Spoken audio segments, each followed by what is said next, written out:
ನಮಸ್ತೆ ಸ್ನೇಹಿತರೆ. ತುಳಸಿ ಪೂಜೆ ಎಂದು ಕರೆಯಲಾಗುವ ತುಳಸಿ ವಿವಾಹದ ದಿನದಂದು ಸಾಲಿಗ್ರಾಮ ಶಿಲೆಯೊಂದಿಗೆ ತುಳಸಿಯ ವಿವಾಹವನ್ನು ಮಾಡಿಸಲಾಗುತ್ತದೆ. ತುಳಸಿ ಪೂಜೆ ದಿನದಂದು ತುಳಸಿಗೂ ಸಾಲಿಗ್ರಾಮ ಶಿಲೆಗೂ ವಿವಾಹವನ್ನು ಮಾಡಿಸುವುದೇಕೆ? ತುಳಸಿ ಮತ್ತು ಸಾಲಿಗ್ರಾಮ ಶಿಲೆಯ ಪೌರಾಣಿಕ ಕಥೆಯನ್ನು ನೋಡೋಣ ಬನ್ನಿ. ಹಿಂದೂ ಧರ್ಮ ಗ್ರಂಥಗಳಲ್ಲಿ ತುಳಸಿ ಮತ್ತು ವಿಷ್ಣುವಿನ ಕಥೆಯನ್ನು ಅತ್ಯಂತ ಪವಿತ್ರ ಮತ್ತು ಭಾವನಾತ್ಮಕವೆಂದು ಪರಿಗಣಿಸಲಾಗುತ್ತದೆ. ಈ ಕಥೆ ಭಕ್ತಿ, ನಂಬಿಕೆ ಮತ್ತು ಪ್ರೀತಿಯ ಪರಾಕಾಷ್ಠೆಯನ್ನು ಚಿತ್ರಿಸುತ್ತದೆ. ಇವರಿಬ್ಬರ ಪ್ರೀತಿಯ ಒಕ್ಕೂಟವನ್ನು ಸಂಕೇತಿಸುವುದಕ್ಕಾಗಿ ಹಾಗೂ ಗೌರವಿಸುವುದಕ್ಕಾಗಿ ತುಳಸಿ ಪೂಜೆಯನ್ನು ಆಯೋಜಿಸಲಾಗುತ್ತದೆ. ತುಳಸಿ ಪೂಜೆಯ ದಿನದಂದು ಲಕ್ಷ್ಮಿಯ ಸಾಕಾರ ರೂಪವಾದ ತುಳಸಿಗೂ ಮತ್ತು ವಿಷ್ಣುವಿನ ಸಾಕಾರ ರೂಪವಾದ ಸಾಲಿಗ್ರಾಮಕ್ಕೂ ವಿವಾಹವನ್ನು ಮಾಡಿಸಲಾಗುತ್ತದೆ. ತುಳಸಿ ಮತ್ತು ವಿಷ್ಣುವಿನ ನಡುವಿನ ಈ ಸಂಬಂಧವು ನಿಜವಾದ ಭಕ್ತಿ ಮತ್ತು ಶುದ್ಧ ಪ್ರೀತಿ ಎಲ್ಲ ಪ್ರತಿಕೂಲ ಸಂದರ್ಭಗಳನ್ನು ಶುಭವಾಗಿ ಪರಿವರ್ತಿಸುತ್ತದೆ ಎಂದು ಕಲಿಸುತ್ತದೆ. ತುಳಸಿಯ ಇಂದಿನ ಜನ್ಮದ ಕಥೆಯನ್ನು ತಿಳಿಯೋಣ ಬನ್ನಿ. ಪೌರಾಣಿಕ ಕಥೆಯ ಪ್ರಕಾರ ತುಳಸಿಯು ತನ್ನ ಒಂದು ಜನ್ಮದಲ್ಲಿ ವೃಂದಾಳಾಗಿದ್ದಳು. ಈಕೆ ಪರಮ ಪತಿವ್ರತೆಯಾಗಿದ್ದಳು. ವೃಂದಾಳ ಪತಿವ್ರತ ಶಕ್ತಿಯೇ ಆಕೆಯ ಪತಿ ಜಲಂಧರನನ್ನು ಎಲ್ಲ ಆಯಾಮದಲ್ಲೂ ರಕ್ಷಿಸುತ್ತಿತ್ತು. ಜಲಂಧರ ಬೇರಾರೂ ಅಲ್ಲ, ಆತನೊಬ್ಬ ರಾಕ್ಷಸ ರಾಜನಾಗಿದ್ದ. ಅವನು ವಿಷ್ಣುವಿನಿಂದ ವರವನ್ನು ಪಡೆದುಕೊಳ್ಳುವ ಮೂಲಕ ಅಜೇಯ ರಾಕ್ಷಸನಾಗಿದ್ದನು. ಜಲಂಧರನ ಶಕ್ತಿ ಮತ್ತು ಅವನ ಹೆಂಡತಿಗೆ ಪತಿಯ ಮೇಲಿನ ಭಕ್ತಿಯಿಂದಾಗಿ ದೇವರುಗಳು ಅವನನ್ನು ಸೋಲಿಸಲು ಸಾಧ್ಯವಾಗಲಿಲ್ಲ. ಇದರಿಂದಾಗಿ ಜಲಂಧರ ಅಹಂಕಾರಿಯಾಗಿದ್ದ, ಎಲ್ಲವನ್ನೂ ತನ್ನ ವಶಕ್ಕೆ ತೆಗೆದುಕೊಳ್ಳಲು ಪ್ರಯತ್ನಿಸುತ್ತಿದ್ದ. ಅಂತಹ ಸಂದರ್ಭದಲ್ಲಿ ದೇವರುಗಳಿಗೆ ಜಲಂಧರನ ಉಪಟಳವನ್ನು ತಡೆಯಲಾರದೆ ವಿಷ್ಣುವಿನ ಬಳಿ ಆತನಿಂದ ರಕ್ಷಿಸುವಂತೆ ಬೇಡಿಕೊಳ್ಳುತ್ತಾರೆ. ವೃಂದಾಳ ಪತಿವ್ರತ ಧರ್ಮಕ್ಕೆ ಧಕ್ಕೆಯಾದಾಗ ಮಾತ್ರ ಜಲಂಧರನ ನಾಶವೆಂಬುದು ವಿಷ್ಣುವಿಗೆ ತಿಳಿದಿದ್ದರಿಂದ ವಿಷ್ಣು ಜಲಂಧರನ ವೇಷವನ್ನು ಧರಿಸಿ ಆಕೆಯ ಪತಿಧರ್ಮವನ್ನು ನಾಶ ಮಾಡುತ್ತಾನೆ. ವೃಂದಾಳಿಗೆ ತಾನು ಸ್ವತಃ ವಿಷ್ಣುವಿನಿಂದ ಮೋಸ ಹೋಗಿದ್ದೇನೆಂದು ತಿಳಿದಾಗ ಕೋಪದಿಂದ ವಿಷ್ಣುವನ್ನು ಶಪಿಸುತ್ತಾಳೆ. ಶಾಪದ ಪರಿಣಾಮದಿಂದಾಗಿ ವಿಷ್ಣು ಸಾಲಿಗ್ರಾಮ ಶಿಲೆಯ ರೂಪವನ್ನು ಪಡೆಯುತ್ತಾನೆ. ವಿಷ್ಣು ತಾನು ಮಾಡಿದ ತಪ್ಪಿಗೆ ವೃಂದಾಳಿಗೆ ತುಳಸಿಯಾಗಿ ಜನಿಸುವಂತೆ ವರವನ್ನು ನೀಡುತ್ತಾನೆ ಹಾಗೂ ತುಳಸಿಯನ್ನು ತನ್ನ ಸಾಲಿಗ್ರಾಮ ರೂಪವು ವಿವಾಹವಾಗುವುದು ಎಂದು ಹೇಳುತ್ತಾನೆ. ಈ ಕಾರಣಕ್ಕಾಗಿ ಸಾಲಿಗ್ರಾಮಕ್ಕೆ ತುಳಸಿಯನ್ನು ಇಟ್ಟು ಪೂಜೆ ಮಾಡಲಾಗುತ್ತದೆ. ತುಳಸಿ ಗಿಡದ ಕಥೆಯನ್ನು ತಿಳಿಯೋಣ.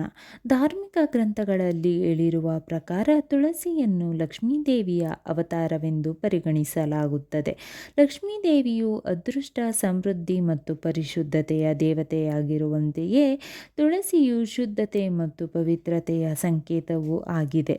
ವಿಷ್ಣುವಿನ ಮೇಲಿನ ತುಳಸಿಯ ಅಚಲ ಭಕ್ತಿಯು ಅವಳಿಗೆ ಲಕ್ಷ್ಮೀ ಸ್ವರೂಪ ಎಂಬ ಹೆಸರನ್ನು ತಂದುಕೊಟ್ಟಿತು. ಯಾವ ಮನೆಯಲ್ಲಿ ತುಳಸಿ ಗಿಡವನ್ನು ಇಟ್ಟುಕೊಂಡಿರುತ್ತಾರೋ ಆ ಮನೆಯಲ್ಲಿ ಸಾಕ್ಷಾತ್ ಲಕ್ಷ್ಮೀದೇವಿಯೇ ವಾಸವಾಗಿರುತ್ತಾಳೆ ಎನ್ನುವ ನಂಬಿಕೆ ಇದೆ. ವಿಷ್ಣು ಪೂಜೆಯಲ್ಲಿ ಅಥವಾ ವಿಷ್ಣುವಿನ ವಿವಿಧ ಅವತಾರಗಳ ಪೂಜೆಯಲ್ಲಿ ತುಳಸಿಯನ್ನು ಇಟ್ಟಾಗ ಮಾತ್ರ ಅವರು ಪೂಜೆಯನ್ನು ಸ್ವೀಕರಿಸುತ್ತಾರೆ. ಇಲ್ಲದೇ ಇದ್ದರೆ ಆ ಪೂಜೆಯು ಅಪೂರ್ಣವೆನಿಸಿಕೊಳ್ಳುತ್ತದೆ. ಈ ಕಾರಣಕ್ಕಾಗಿ ನಾವು ಪ್ರತಿ ವರ್ಷ ತುಳಸಿ ಪೂಜೆಯ ದಿನದಂದು ತುಳಸಿಯ ಬಳಿ ಸಾಲಿಗ್ರಾಮ ಶಿಲೆಯನ್ನು ಇಟ್ಟು ವಿವಾಹವನ್ನು ಮಾಡಿಸುತ್ತೇವೆ ಮತ್ತು ವಿಷ್ಣು ಹಾಗೂ ಆತನ ಪ್ರತಿಯೊಂದು ರೂಪದ ಪೂಜೆಯಲ್ಲೂ ತುಳಸಿಯನ್ನು ಬಳಸಲಾಗುತ್ತದೆ. ತುಳಸಿ ಪೂಜೆ ಕೇವಲ ಧಾರ್ಮಿಕ ಮಹತ್ವವನ್ನು ಮಾತ್ರವಲ್ಲ, ಇದು ಕೌಟುಂಬಿಕ ಶಾಂತಿ, ಅದೃಷ್ಟ ಮತ್ತು ದೈವಿಕ ಶಕ್ತಿಯ ಸ್ಥಿರ ಅರಿವನ್ನು ಸಂಕೇತಿಸುತ್ತದೆ.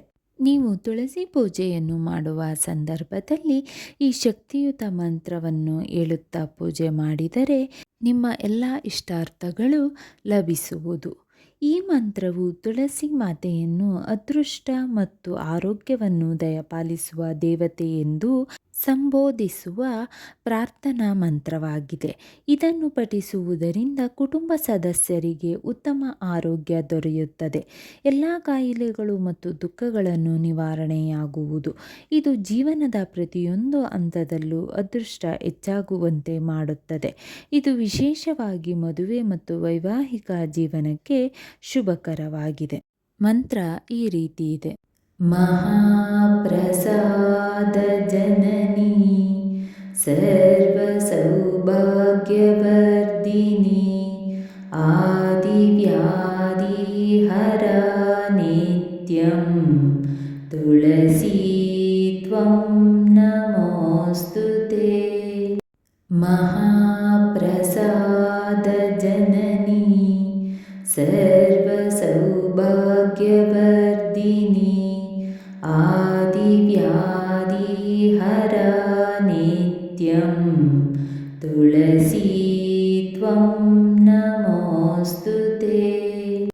महाप्रसाद जननी सर्वसौभाग्यवर्धिनी आदिव्याधिहरा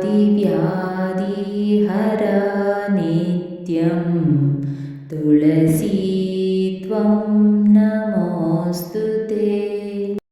महाप्रसाद जननी सर्वसौभाग्यवर्धिनी आदिव्याधिहरा नित्यं तुलसी त्वं नमोऽस्तु ते। महाप्रसाद जननी सर्वसौभाग्यवर्धिनी आदिव्याधिहरा नित्यं तुलसी त्वं नमोऽस्तु ते। महाप्रसाद जननी सर्वसौभाग्यवर्धिनी आदिव्याधिहरा नित्यं तुलसी त्वं नमोऽस्तु ते। महाप्रसाद जननी सर्वसौभाग्यवर्धिनी आदिव्याधिहरा नित्यं तुलसी त्वं नमोऽस्तु ते। महाप्रसाद जननी सर्वसौभाग्यवर्धिनी आदिव्याधिहरा नित्यं तुलसी त्वं नमोऽस्तु ते। ಸ್ನೇಹಿತರೆ, ಈ ವಿಡಿಯೋ ಇಷ್ಟವಾದಲ್ಲಿ ಲೈಕ್, ಶೇರ್ ಆ್ಯಂಡ್ ಕಾಮೆಂಟ್ ಮಾಡಿ. ಮುಂದಿನ ವಿಡಿಯೋಸ್ಗಳಿಗಾಗಿ ಚಾನೆಲ್ ಅನ್ನು ಸಬ್ಸ್ಕ್ರೈಬ್ ಮಾಡಿ. ಧನ್ಯವಾದಗಳು.